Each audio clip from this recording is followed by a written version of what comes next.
In this video, I want to explain what the learning objectives are for the course and how the assignments you've been doing in week one match those learning objectives.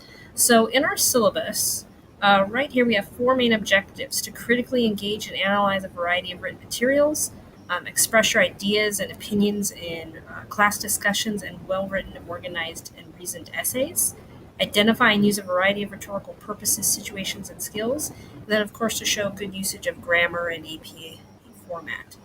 So each week, you have individual weekly learning objectives that are supposed to match up with those four that are in the syllabus. So for this week, we had quite a few of them.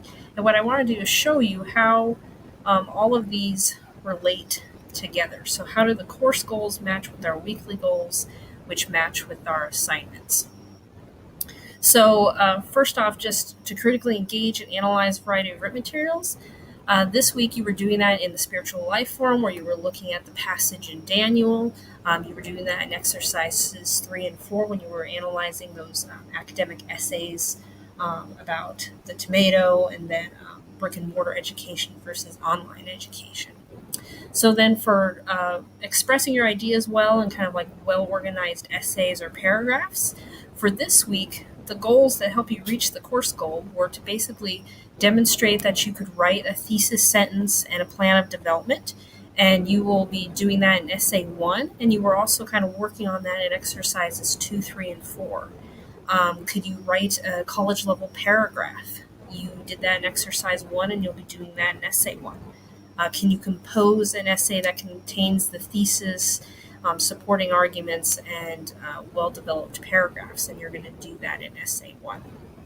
So then for the third course goal, can you identify and use a variety of rhetorical purposes and situations? The weekly goals for this week that match that course goal are to demonstrate an understanding of academic meaning of argument, being able to construct an argument, and that's just sort of follow that the basic logic in an argument.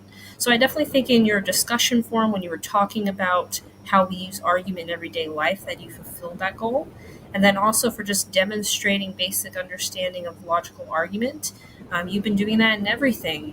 Both your discussion forum posts, all of the exercises, and then you'll do that for essay 1.